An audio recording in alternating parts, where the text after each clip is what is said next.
Hey everyone, welcome to another episode of No Reserve, Hagerty's podcast about the enthusiast car market. We're here to help you make sense of the market, whether you're buying, selling, or just watching. Now, it's another week of deals. We highlight a Mercedes wagon that was bought for Toyota Tercel money, a vintage air-cooled 911 for less than 50 grand, which is almost unheard of, by the way, and a way to get a Shelby Cobra experience for a tenth of the price of the original. I'm Larry Webster, editor of Hagerty Media, and I'm joined by Dave Kinney, the publisher of the Hagerty Price Guide. Between us, we've got decades of experience buying, selling, and driving the cars we love. Plus, we just don't guess at the values. We're backed by the data of the Hagerty valuation tools. Okay, let's get into it. All right, Dave, I'm sorry you're not feeling well. It sounds like you got a little bit of a cold. What's going on? Don't know for sure. I'm going to see if it's flu or something like that. But you've been out traveling, looking at cars, talking to people. It's just kind of a fact of life, huh? Yeah, that's what happens.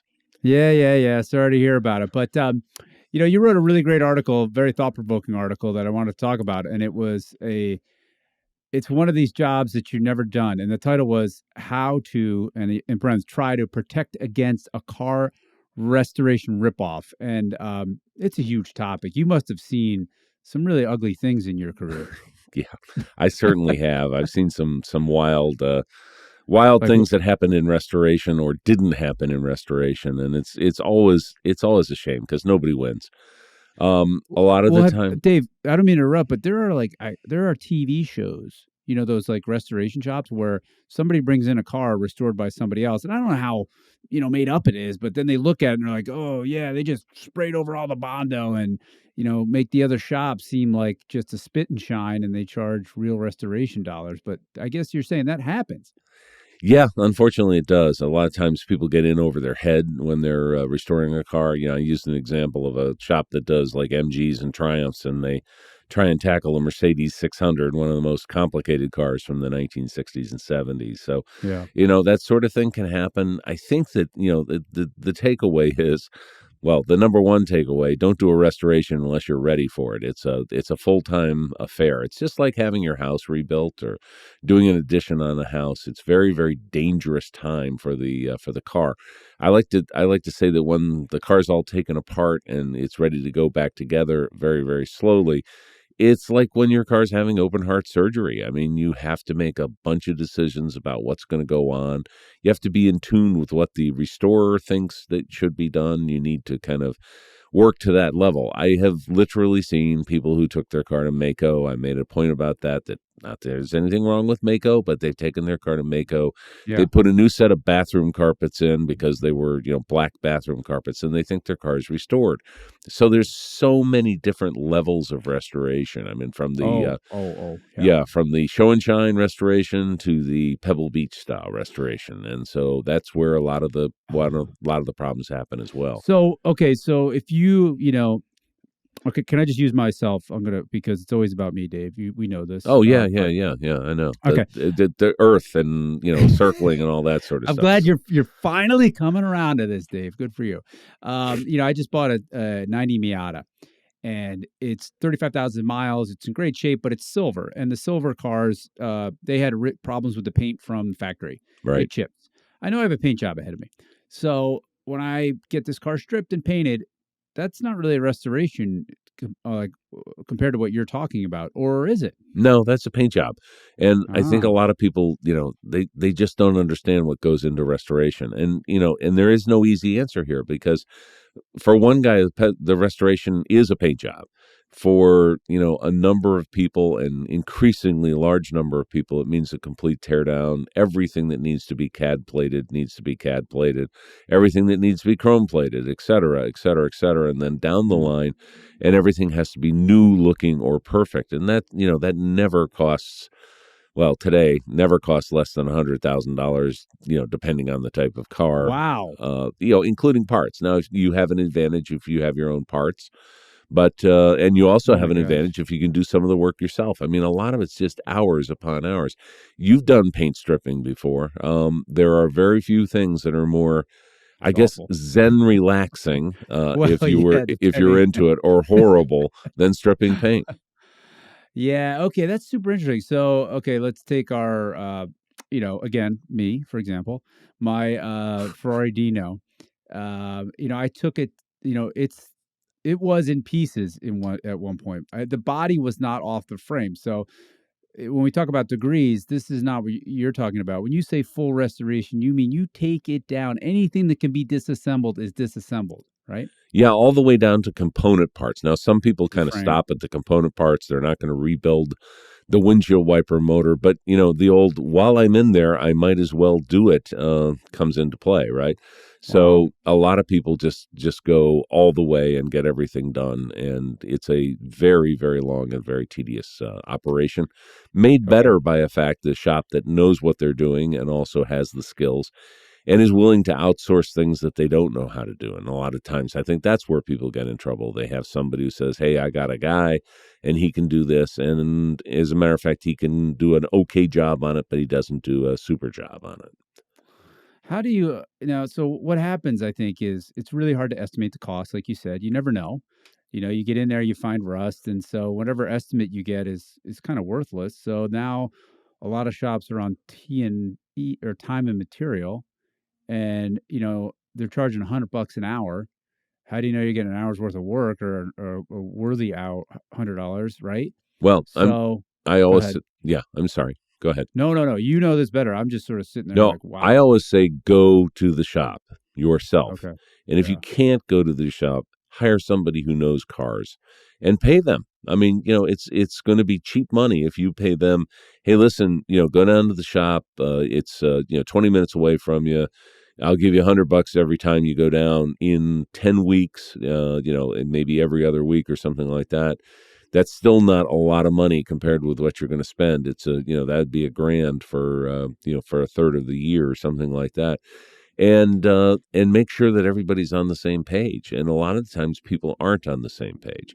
And a lot of times egos get involved, and that's always a problem because, you never know who's going to be the winner of the ego battle, the guy who's writing the checks or the guys or the guys who are doing the work. So there's it is fraught with problems. There are plenty of restorations that come out just fine, and the understanding was reached and everything's okay.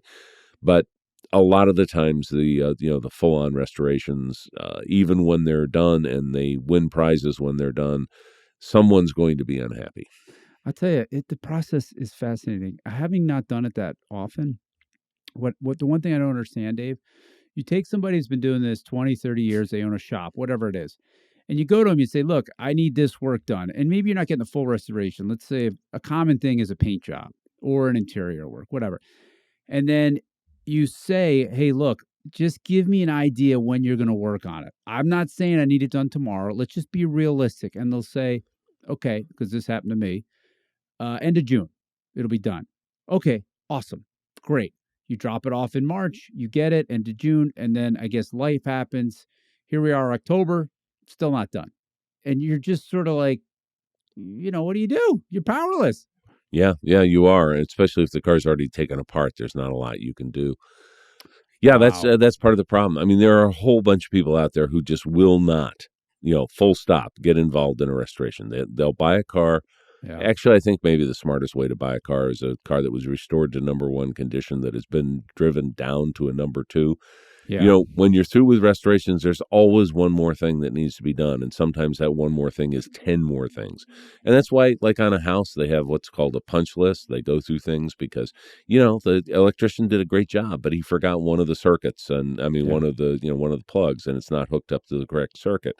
Right. All that sort of stuff happens in automobiles too. So, you get in the car, everything's fine. You're having a wonderful time. It starts raining on your way back from a car show, and the windshield wipers don't work because they were Sure. never attached correctly. That sort of thing's bound to happen. And then I've also found we're in a mode or a time where there's a imbalance, right? There's more work out there than there's people to do the work. Absolutely. So I mean, I'm trying to be realistic for folks. Okay, what can you really expect? Like to say you're going to march into the shop with your punch list and your timeline, and this is what's going to happen. They're going to laugh you out the door. I mean, with my car, I'm like, I know people, and they would say, yeah, we're scheduling like to 2025 for paint jobs. I was like, what?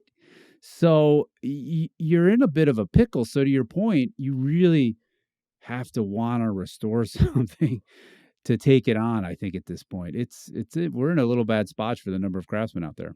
Yeah, we are, and that's where I'm going to get on my soapbox here. That's why get kids interested in cars. That's why McPherson College and their restoration program is so important to so many of us. And the other thing is that's why you got to get out and get under. And in 2023 terms, look at those YouTube videos, because a lot of that stuff you can do yourself. I mean, everyone I know has a story about either on their own driver car or a collector car, where they thought, oh, I'm way in over my head. What am I going to do? They spend an hour and a half looking through YouTube videos, and there's the answer right there. So, I mean, that's not necessarily going to lead to the very best result, but it'll lead to a working result most of the time. Well, I think it's if I could just tell one more story. There's a trim guy here in Ann Arbor, and I've used him before for I have a 69 911, and he did not a full restoration. He installed some carpet, he rebuilt the seats, but he kept the original fabric. And this guy's been in business for 40 years, is really, really talented. I mean, he could take things like, you put in the new door seals, for example, and they still whistle. And he knows all the little tricks with his heat gun, and he bends the seals and whatever he does, but the car doesn't whistle anymore. A big deal, right? Sure. So those sorts of craftsmen are not common. So I was using him for that Ferrari project again, and the car was sitting in his shop. We talked about it, and I paid him up front. Now, Dave, you're going to say, "Oh no, you're an idiot." Okay, you go ahead. Tell me I'm an idiot. You're an idiot. It still hurts. Yeah, anyway, I know. I paid him $5,000, and he did do a lot of work. He's disassembled anything. He cleaned a lot of stuff. Was it $5,000 of work? I don't know. But then I just started getting weird text messages, and what I figured out was other people were bitching at him. And he would just sort of explode. He'd be like, I'm not in this. I'm not getting rich. And if you guys don't want to support me, screw you. And I'm like, what are you talking about? I paid you up front. And, it got down the line where I said, okay, I'm going to come get my stuff tomorrow. And then he walks it back. And I said, well, Bruce, I still want you to do it, but I'll pay you after the work is done, not before. Right. And then we just said, come get your stuff. And I come get my stuff. So you got to be willing to walk away too. Absolutely. So any other tips? That was a great piece. It's on insider.hagerty.com, where there's a lot of info. Anything else, Dave, that you'd like to add? Well, it's like it's like having a new family member sometimes. So you got to get used to the people involved. I'll tell you a quick story. I had a failed restoration myself. Everyone has. God, I'm feeling better as we go. Thank you. There you go. And I did something kind of odd. I actually got in touch with the guy, and I said, hey, listen, this is not working out. Let's have a meeting. I came up. He owed me money. There was money that was paid for stuff that wasn't done. And I said, you know what? I know you're having a hard time. Here's a check for $2,000. Give me my car back. Everything's fine.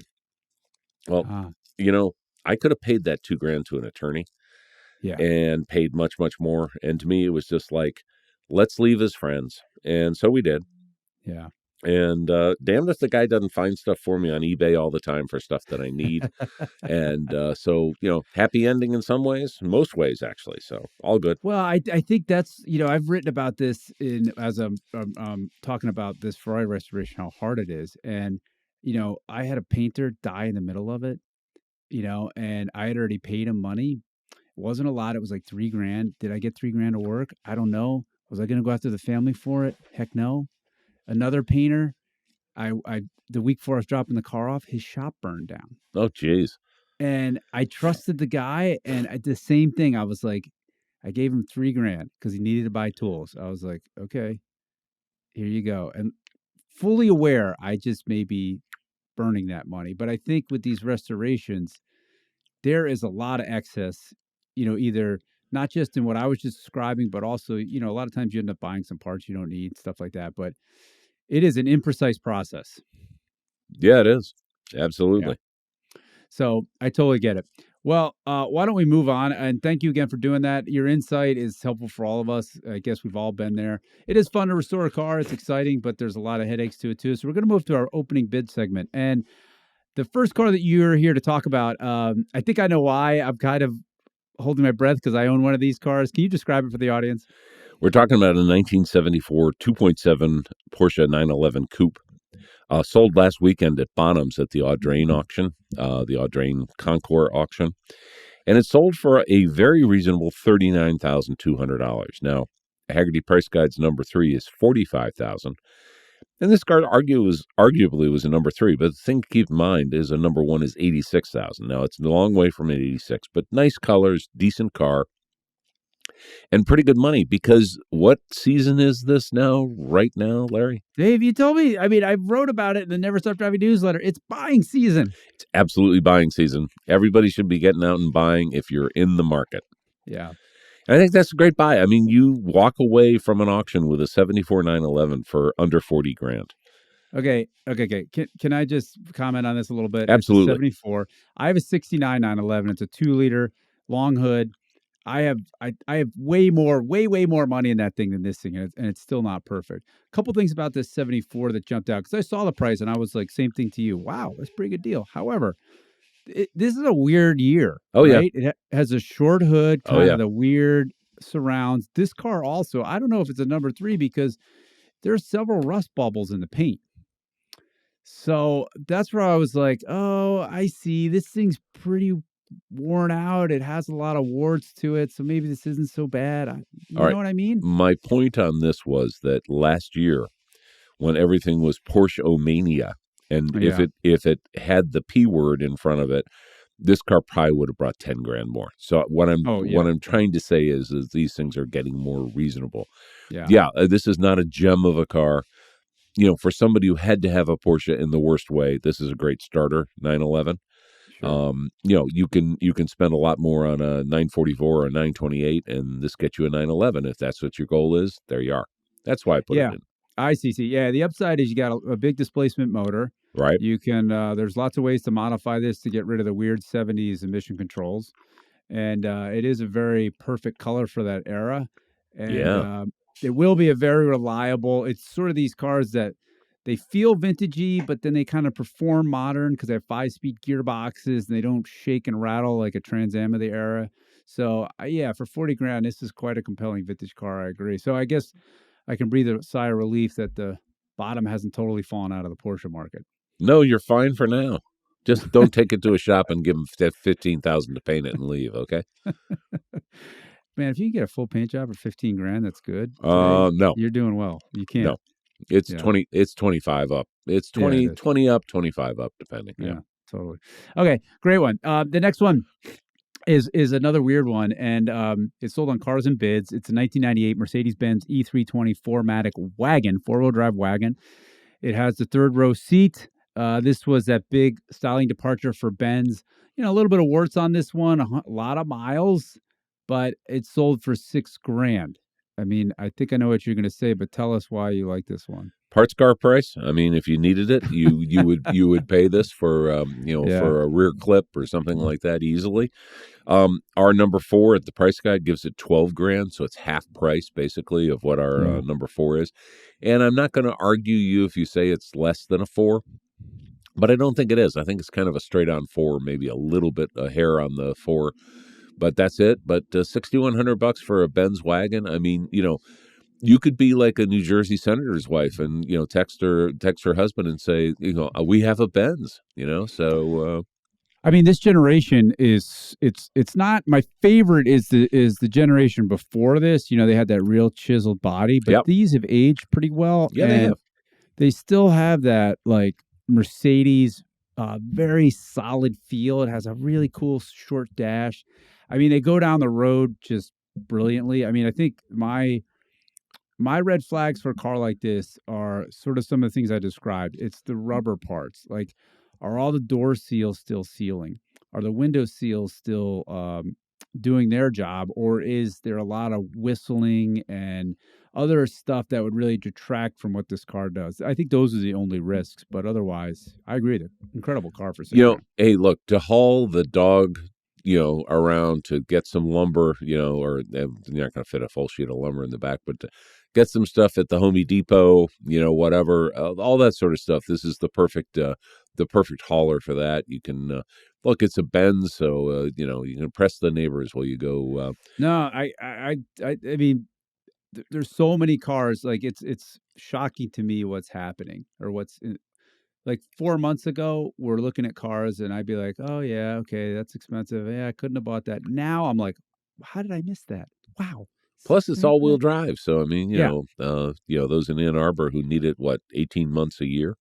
Um, just kidding. It's only 8 months a He's year. sick. He's still got to get his jabs in. The next one, we looked at you know, we talked about this in the last episode. This was this RX-8 that I was going to watch. We Yep. thought it may end up being a deal because it was offered without reserve. There were 20,000 views, so tons of people saw it, but the price only got up to 9,897, so it sold. I think this was an unbelievable bargain. What a 98, car. 97.50. So might have been a little rip off there because they paid the 50 cents more. Yeah. Just kidding. No, I think that was a great bargain for an RX-8. Huge barn. Yeah.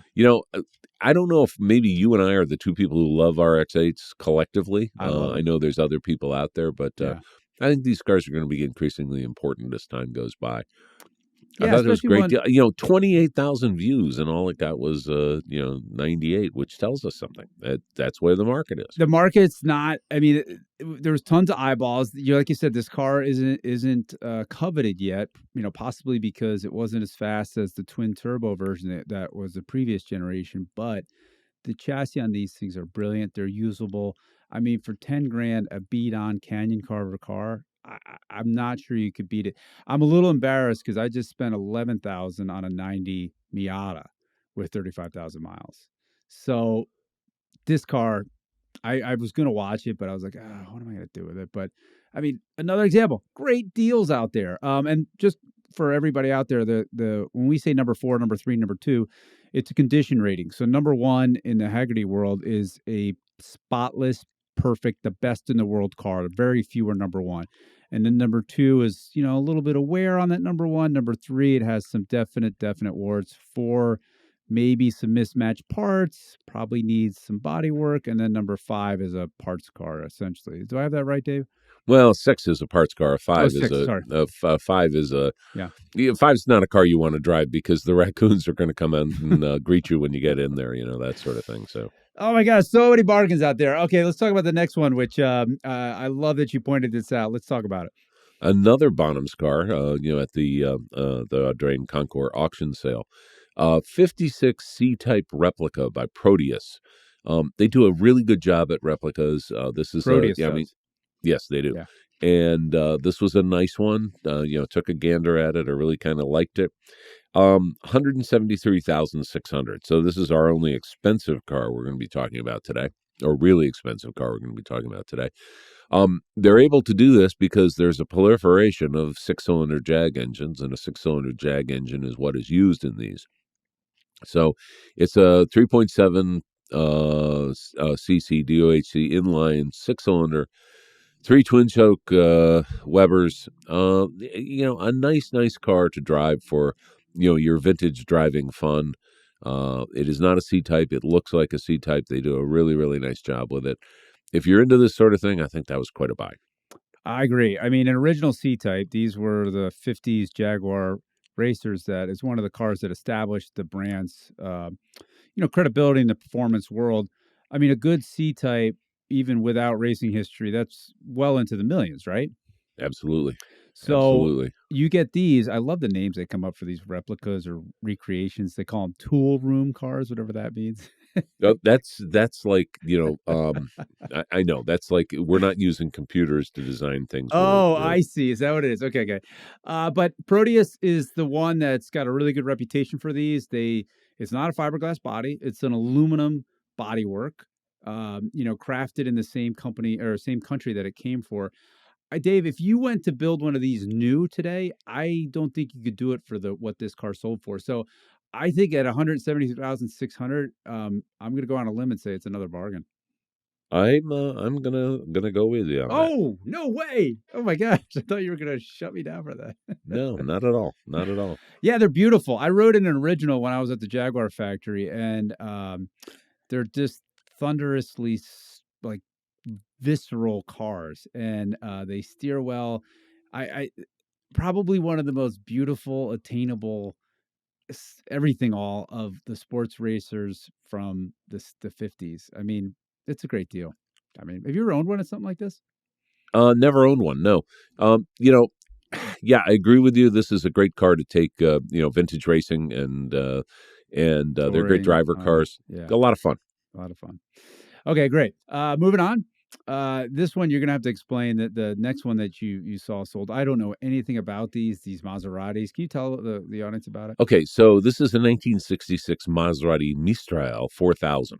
Now the 4000 is important because that's the big engine, and so that's the one you want on the Mistral. And so this is kind of a rare car because most of them were 3.7 or less, and so it makes a big difference on these. This car sold at Audrain as well for 107.5. Wow. Yeah, the interesting thing is that that's below our number 4. Sure. Our number 4 is 161. Wow. Our Concours number 1 is 311, and our just good car is 205.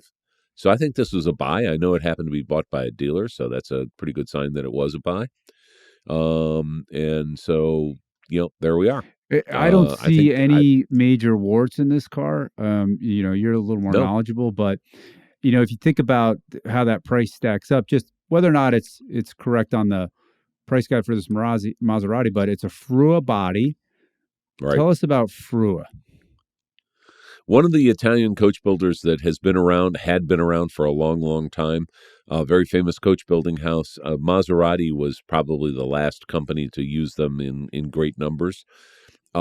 It's an excellent. It actually looks very much like an AC from the same era, not the AC Cobra, or an Interceptor. But the AC, yeah, very similar, that sort of thing. And they're kind of eclectic cars, and it was the end of the 6-cylinder supercar. These were Weber carbureted, or much more likely from the factory, they'd be Lucas fuel injection on these things, and that's what this car has, and that's what it would be originally. So a 5-speed manual. This was replaced by the Ghibli, just so you know. I mean, I kind of think that the Lucas fuel injection may be a bit of a price suppressor. Let's put it that way. I'd be afraid of owning that. If it was just carburetors, I'd be like, oh, this is awesome. It's a very mechanical car. I don't know anything about that Lucas fuel injection, and I bet very few people do. So I've got stories, but I'm not going to go into it. Yeah, it was in the 60s. It was it was very, very high tech, and that meant that it didn't always work. A lot of people have converted both the 3500 cars and the Mistrals to Weber carbs. So a couple things jump out at this car. It's got factory AC. We don't know if it works really well or if it's very effective, but the big 6-cylinder engine, so tons of torque, 5-speed gearbox, so it's totally comfortable on modern highways. Beautiful Italian body. I mean, it's a super very usable, stylish, high experience car, right in that realm of between vintage and too new and to be bland. So I know 100,000 is still a lot of money, but in today's world, in the classic car world, it's kind of not. And you can't really get a new 911 for less than 100 grand. So I think this is an incredible buy for quite a charismatic car. I agree, and a long-term hold as well, because I think Maserati's star goes up and it goes down, but it's continuing to rise right now. So I think a lot of the vintage Maseratis, the kind of the pre-resurrection cars from the early 2000s are getting a lot more attention. Oh man. Okay.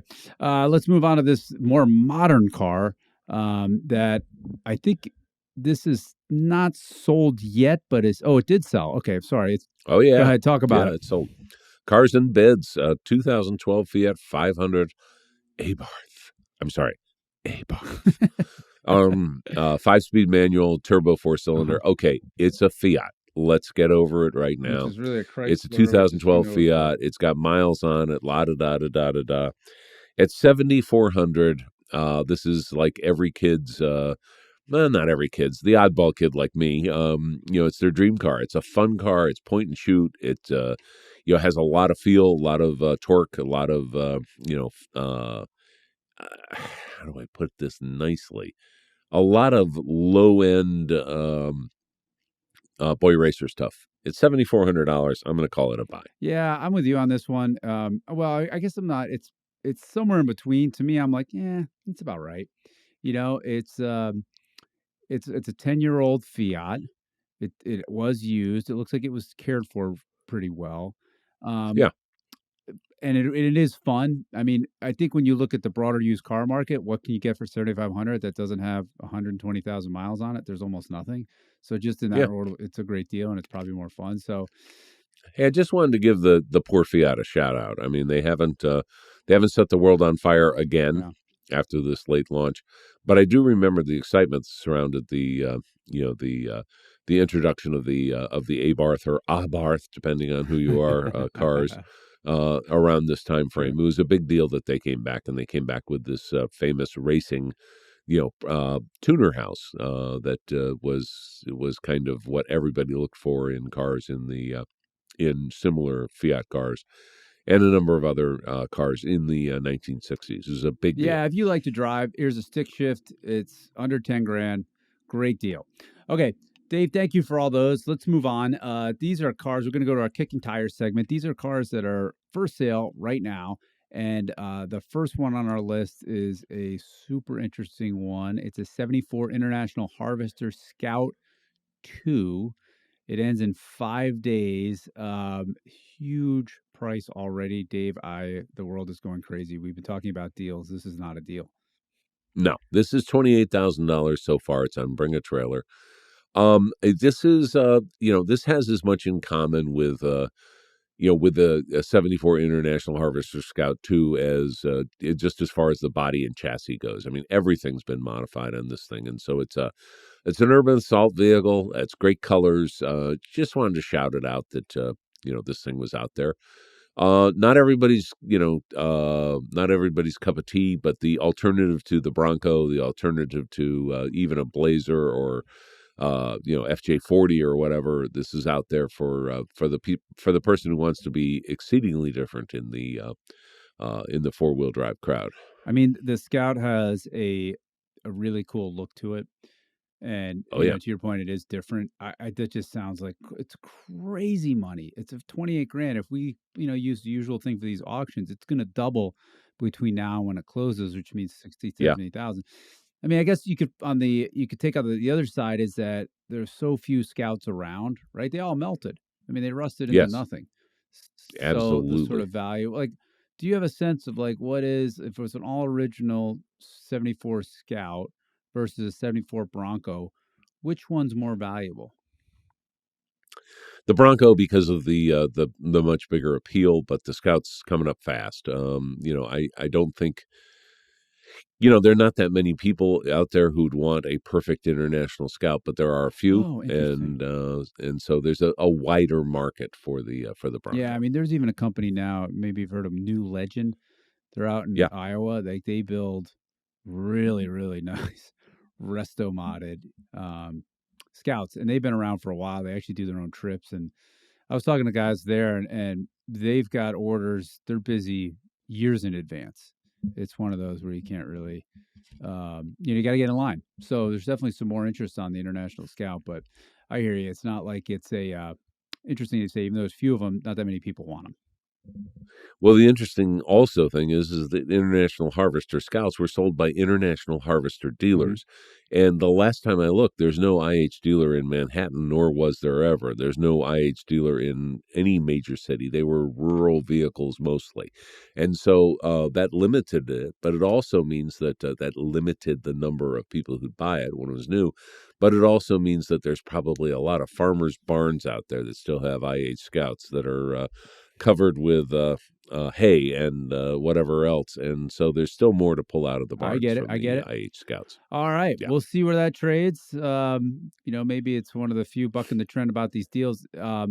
Another weird car, interesting car on the Hagerty marketplace. Tell us about this one, Dave, please.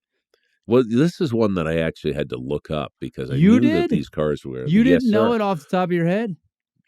Well, I can pronounce it, so that gives me something. It is a 1962 Willys Overland Interlagos. And this is a Renault that was done under license by Willys Overland in Brazil. So it's basically an A108, also known as a Dynapin. I mean, in other markets, and it's a Michelati designed body. I think you say that Gordini, Michelotto, right? Something like that? yeah, All something right, like so that. I say Michelati, but then again, okay, yeah. born in America, damn it.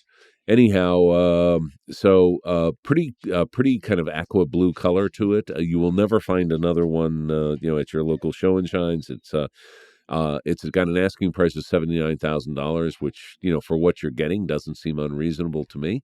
But once again, it's kind of an oddball car, but you just never see them. And here it is on the Hagerty It's marketplace. so weird. I mean, it looks like it was redone. You can see all the restoration photos. Speaking of restorations, Sure. I mean, the engine's in the back, right? Yeah. Yeah. Yeah. Yeah. And it's got that radiator back there. What a crazy little roadster! I mean, super fun. I mean, a car like this that nobody knows what it is, right? And to your point you just made about the Bronco, where it's like enough people have to want them. Like, Sure. this makes something like this, to me, a little bit of a risky buy and hold if that's what you're worried about. I think this is a perfect candidate for the Lane Auto Oh, Museum yeah. in Nashville. It's small enough that it'd fit in there. It's Yeah, oddball enough, but it's a fun car, and it's a reminder that not everything's a Ford, a Chrysler, a Chevy, a sure. Datsun, a Toyota, all that sort of stuff. This one is a couple of different brands. I mean, Willys is known for making trucks and Jeeps in our country. Overland, another great name from a long, long time ago, and then this thing is an Interlagos built in Brazil. I mean, it's a great So story. weird. Okay. The next one is also on Hagerty Marketplace. It's in the classified section, not the auction. It's listed for $13,900. A personal favorite of mine, these cars, 1988 Mitsubishi Starion ESI, and in all the run up for like JDM cars, Supras, 300ZXs, Skylines, RX-7s, the Starion is completely forgotten for reasons Yep. I don't understand. Do you? Yeah, I mean, completely forgotten. When I looked at it, you think 3000 GT, you think Mitsubishi 3000, Oh, whatever. those are terrible. Starion was out there for a while. It's a cool car. It's an 88. I don't think that's a bad price at all at 13.9. I think the price guide has a number 1 at 48 and a Oh, number 4 at 88. So it's low middle on that, but I think it's better than a number 4. So it seems to me to be a pretty reasonable asking price. I don't know where it's going to go. Of course, I haven't seen the car. There's could be hair on it that I'm not aware of it, but that's they're okay. super cool. It's rear drive. It's a 2.6-liter turbocharged four-cylinder with a 5-speed manual. Interesting thing too, Mitsubishi are the ones that came up with these devices called balance shafts. And they were weighted shafts in the block of big four cylinders that dampened out some of the vibration that a four cylinder typically produces. The 944 Porsche licensed the technology for that car. So there's a lot of interesting thing in this car, but it's not like overstuffed with tech like the later 3000. Flared fenders. I mean, super cool. It had steering wheel controls for the audio, by the way, early car. Oh So it yes. has that sort of Japanese electronic wizardry, but an aggressive looking German body, rear drive turbo. I mean, I don't know what to like. I've always wanted one of these. And I've never come across one this nice, but I'd love. Now's your chance. Maybe now's my chance. So Yeah, you don't think? yeah. I mean, 50 grand for a number one suggests that they're not as forgotten as I thought. I mean, there is a little fan base out there. Yeah, there's always a fan base on anything, anything Japanese and sporty in Yeah. in our world. Right. But but it's I like to call them explainer cars. You kind of have to explain to people what it Yeah. is. But, the Mitsubishi crowd knows about it, and the JDM crowd knows about them, but not everybody's going to know about it when you get to that car show you're going Yeah, to. so the next JDM car we've got here, it's on for sale at Bringer Trailer right now. It's a 30,000 mile 1988 Acura Integra Type R. It's 6 days left in the auction, and it's currently bid at 42,000. This is going to get big money, I think. Yeah, our number one is a 93. 93,000. 93,000. Wow. So yeah. Not that you don't see these cars, it's that you don't see them with that kind of low miles. I think that's the big point on this one. Yeah, I mean, I think the trick for the Type R is there was a model just below called the GSR. Now the Hmm. differences from I knew these were really built for racing, very much like a Shelby Mustang was in the '60s, and they do really successful in showroom stock endurance racing. The Type R was. And I knew from the people that raced them, they said, look, nobody understands how different this car is from a regular Integra. The body shell is different. They said like you when you go to get parts, even like the master cylinder for the brakes is different. This was Honda really going that extra mile to make, one of the most, highest performance front wheel drive sport compacts there were. The issue is, though, you really have to appreciate that difference because it's hard to feel it on the road, right? It's like, what, 10 more horsepower than a GSR? So what? Yeah. You know? Yeah. But, so much to like about this. A 1.8 liter engine, it made 195 horsepower. This was Honda flexing its powertrain muscles, when they were dominating Formula One with McLarens. Great cars. I'm of two minds. On one mind, I'm like, gosh, these are expensive. But on the other mind, gosh, they are really cool. So I don't know what to think about it, but this one's going to get rid. Well, they're expensive and cool. You can leave it at that, right? Yeah.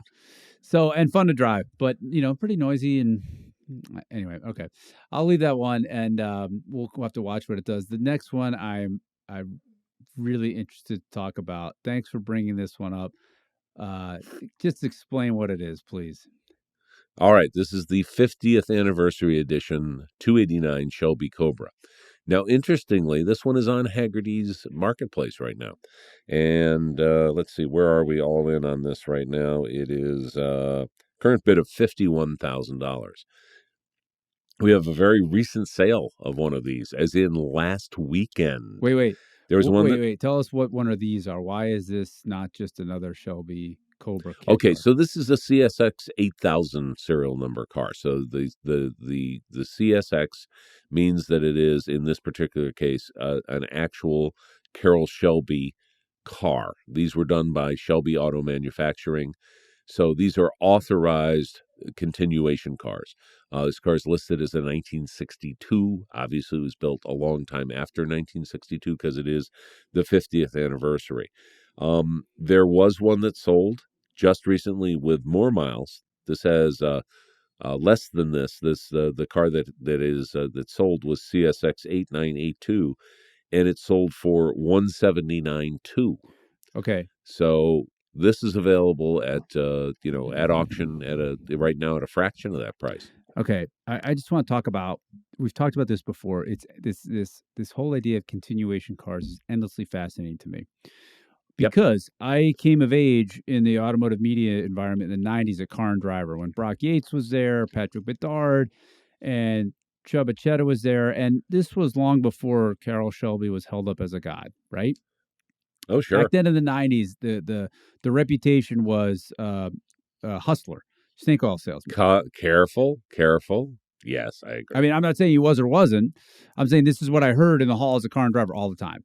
And I Sure. remember in the '80s that Carroll said there was some story, I don't remember exactly, but he said, hey, I found some leftover frames from the '60s and I'm going to build more Cobras that are just like the '60s. So I guess he was trying to cash in. Do you remember that?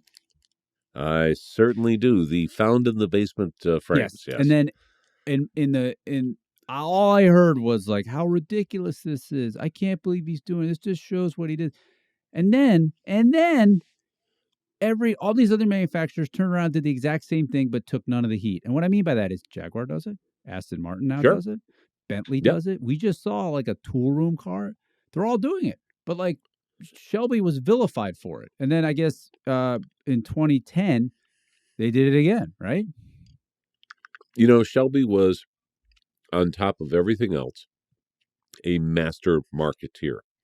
You don't get to become a world renowned race car driver by being a chicken farmer, and he knew that.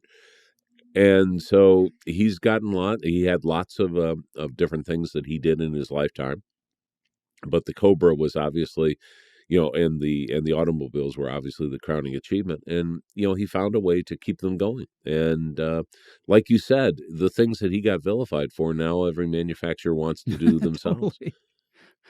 Well, okay, so a friend of ours does a Cobra only rally, and they're very particular about what cars they want original Cobras. So I just texted him, said, "Hey, is this legit?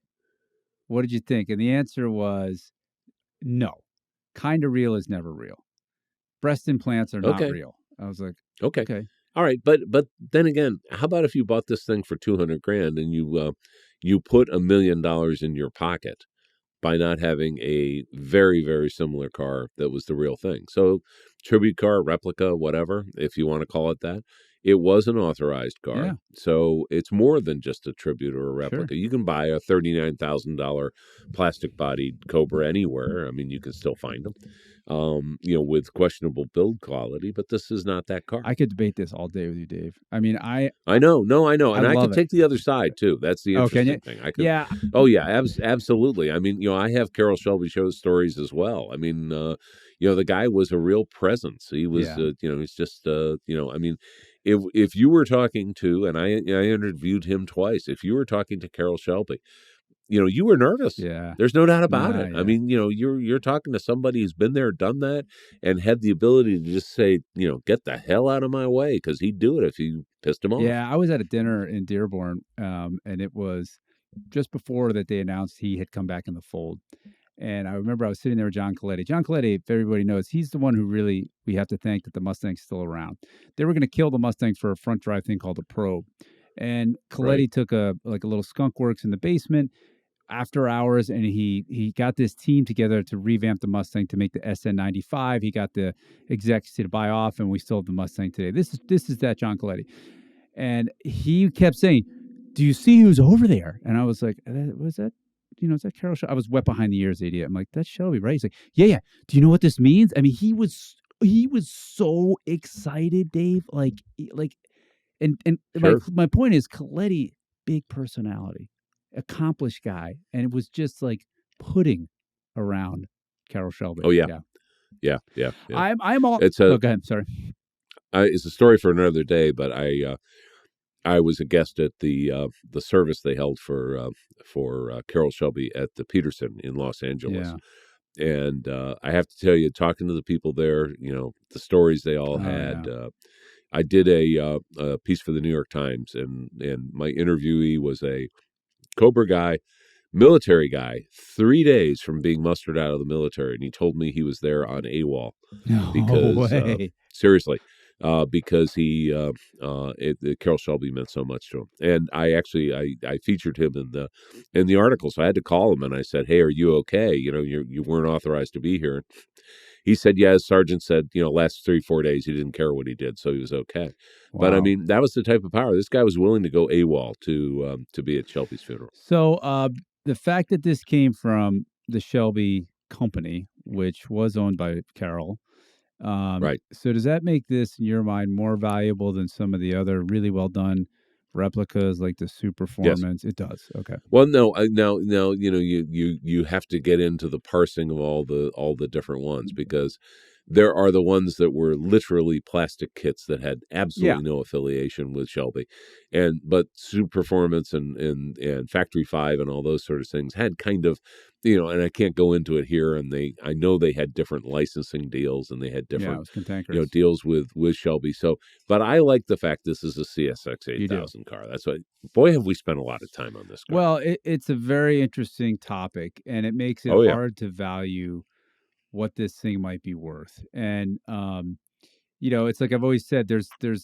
in the classic car community is really fascinating, because you want it to be like cut and dry and just the data, and it's all about the numbers, but it's very much about perception. And what do the right people believe, yes or no? And since there's such a proliferation of, like you said, these different Cobra looking cars of various quality and authenticity, it's diluted it to such a degree that a car like this just sort of gets lumped into, oh, it's a replica. But I think and it's a shame, because like I said, not everybody can afford $1 million car. Yeah. Even if you can afford a $200,000 car, you're not going to not necessarily be able to enjoy a $1 million car. And I think the thing is that this car is built to be enjoyed. So, that's it. I got it. Well, these are the kind of cars I love. You get all the experience at a tenth of the price, and Yeah. it seems like they're your money feels safe in these things. Whatever they go for, 150, 200. It just seems to be about what they go for forever. Is that fair? Yeah, there's no major event we're waiting for because Carol Shelby's already Right. passed, so it's not like they're going to go up when Shelby kicks the bucket, Yeah. because that's already Yeah. happened. Yeah. But no, but they're simple cars that were, I think, such a great representation of taking this very simple British car, putting a big American V8, and hauling ass, and that's what this car was about. And I think that that's something to It'll celebrate. be one for watching. And then on our final car that's still for sale, this was it's an 1,800 mile, another kind of like we call a wrapper car. It's a 2010 Chevy Camaro SS that was modified by a company called SLP, and they called it the ZL 550. The bid right now is only 1,250, so there's still 12 days left in this auction. What did you want to talk about? Why did this car? What brought to mind? I haven't seen a street legal performance, that's SLP car, in a long, long time, and this is an 1,800-mile one, and it's way, way, way cheap. I don't think anybody's taken a look at this one like they should. This one also on Hagerty Marketplace. Um, I can't tell you what it's worth. I don't know what it's worth, but that's a lot of car for many, many, many times the price that's bid right now. So somebody ought to take a look at it. There's plenty of time to do that. So SLP was an interesting company. It was sort of like I mean, it's in this gray area between what you might call a full tuner shop, which is totally independent, and a factory option. Because if memory serves, Dave, in the '80s, there was SLP no, this would have been in the '90s. SLP versions of Camaros that you could buy from the dealer, and that was always a big deal. Yep, You could check an order box. There was some sort of like blessing, authenticity to it, right? exactly. And that adds to the value in a historical sense. Yeah, oh yeah, You mean absolutely. when it's factory optioned? Yes, I mean, well, number one, it means that the factory authorized it, and that's a big, big Vetted it. difference. It's gone through their durability cycles to some degree, and so interesting one. Yeah, you don't see these up that often. This one has a ton of supercharged, over 600 horsepower, automatic transmission.